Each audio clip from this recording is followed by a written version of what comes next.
Hi, welcome back to the shop. Thanks for stopping by. This week we're going to review the Longer Ray5 laser engraver, which was sent to me free of charge by Longer to do this review. I'm not going to go through all the components as I unbox it, just want to show that it is very well packaged, arrived in good shape. The Longer Ray5 is the first engraving machine with a built-in touchscreen. And this is what's coming out of the box here next. It's a 3.5-inch touchscreen that allows you to work without being connected to a computer. So it's very handy if you're running multiple machines doing production runs.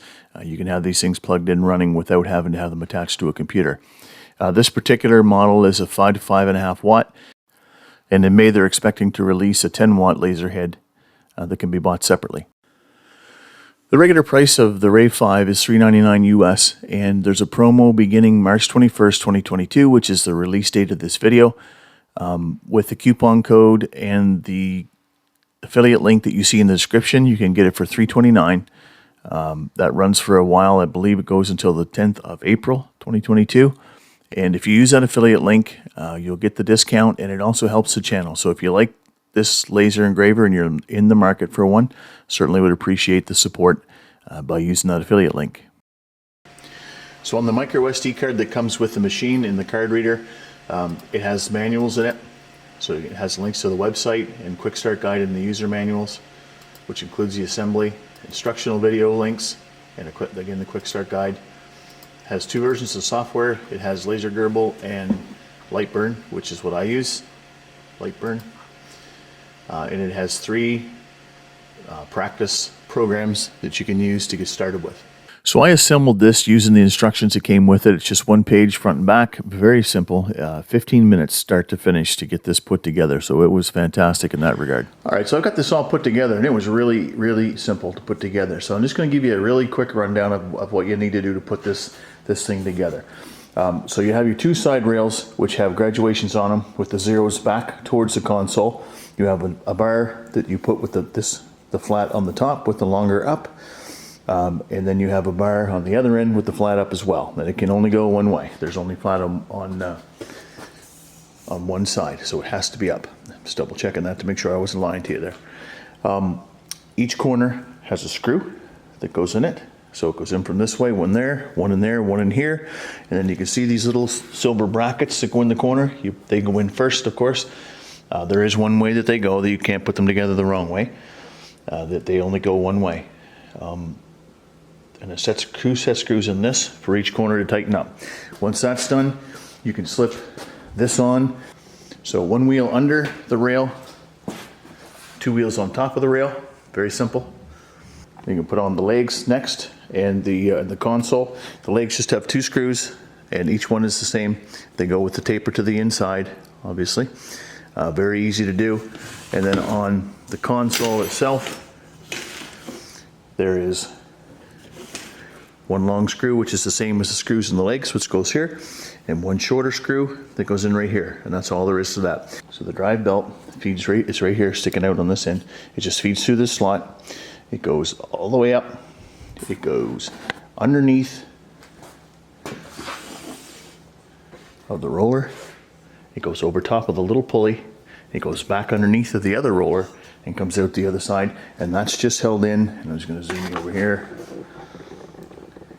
That is just held in here on each end with a little T-nut. So you put one end in, feed it through, and then down the other end, just pull it so it's tight, not crazy tight, just snug. And you put the other T-nut in down here to hold it, and you have a little extra sticking out. You plug in the cable, so it's already attached to the console, and it just goes with one plug in here, and you can't get it wrong. There is only one wire there. And then on the actual laser head itself, it's hard to see maybe, one wire plugs in here, one wire plugs in here. Both of those plugs are different. You can't get those wrong either. Once that's done, you want to cable tie your wire. And when you cable tie your wire, you need to make sure that you have enough play that it can go all the way to the end this way. And you'll see there's a stop right here. And when you assemble it, that stop is on the left side. So your console's here, and the rail with the stop on it goes on this side. And there's another stop over here as well. But it comes with this one pre-assembled. So you want to be able to have your gantry run all the way out and still have some play in your cable here. and then it has to be able to go all the way across and have play here. And you tie it up at the top so that when it comes back, the cable goes up. Then you can tie it off here as well with your cable tie.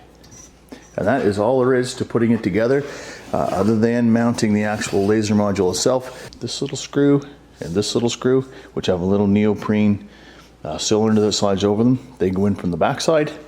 And on the front side, you have just these two little knobs on the side, here and here. And that's it. Extremely simple. Probably one of the easiest ones I've put together so far. So to focus the laser, you loosen the knobs on the front side of the laser, the two black knobs. You put this aluminum cylinder, which is provided on top of the material that you want to engrave. You lower it down until it sits on the top of this little notch on the back of that metal plate in the back. And then you tighten the screws back up in the front, the knobs up in the front, and you're good to go. So to work unconnected to a computer, you just save your program to this little micro SD, which is provided, and the card reader is provided. So you load your program onto this card. You insert the card into the slot in the top of the console.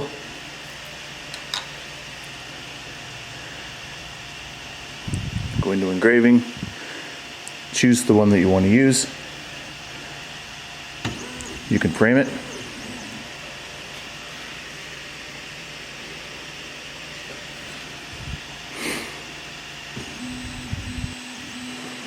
And then hit start. And just speed this 50 times just to show you one of the sample designs. So I would do all of my laser power and speed settings in Lightburn, but you can make adjustments in speed right on the console. You can move your X and Y positioning here. You can home the machine from here. And then of course you can access all the files that you have loaded onto the card and start them from here.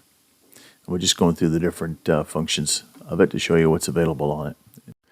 So while you watch a few of the sample things that I engraved with this machine and cut with it when I first got it, just talk about some of the specs. So again, it is the first engraving machine with a built-in touchscreen. It's 3.5 inches. And again, so you can work offline. It does have Wi-Fi capability. The laser itself is 0.08 by 0.08, so it's very fine, so you can very detailed work with it. It's a 32-bit motherboard, which runs fast and smooth. The print area is 400 millimeters by 400 millimeters, and this will print up to 6,000 millimeters per minute. It does have 5 safety protections. It has thermal overload protection. It has move protection, offline protection, so if anything happens to your connection with your computer when you're plugged into a computer or Wi-Fi, it'll shut down. Emergency stop button on the top of the console in the front, and of course eye protection. There's a shroud around the laser and glasses, which you should wear always when you're using this machine. You can engrave on wood, paper, plastic, leather, PCB board, aluminum oxide, non-reflective plating, and lacquered metal. You can cut cardboard, non-woven fabric, light wood, acrylic material, and thin plastic board. And I'm going to put a little clip at the end of where I cut a 10 millimeter thick piece of spruce off, and that was done at 50 millimeters per minute at 100% power, and I think it was like 9 or 10 passes to cut it off, so you'll see that at the very end. So this is a really well-made machine. I'm pretty impressed with it. I really was pleased with how easily it went together. It's all metal construction. Like I said, it's strong, runs smoothly. Again, if you're familiar with the software, you can plug it in and go. And in the description, I'm going to put some of the links to some of the community for users sites that Longer has. There's a couple of different Facebook sites there, and there's a YouTube Longer official site. And some of the brand information that are required to be given, I guess, for this video is that they have their own independent research and development center. They hold 28 authorized patents, and they've applied for up to 50. Right now they have 3 main production categories, which are 3D printers, industrial 3D printers, and 3D printing materials. They have strict production and quality management systems, and the whole production series has been authenticated by the CE, FCC, and ROHS. The Longer mission is to provide customers with innovative, affordable, and easy-to-use 3D printers, and their motto is, with Longer, make it better.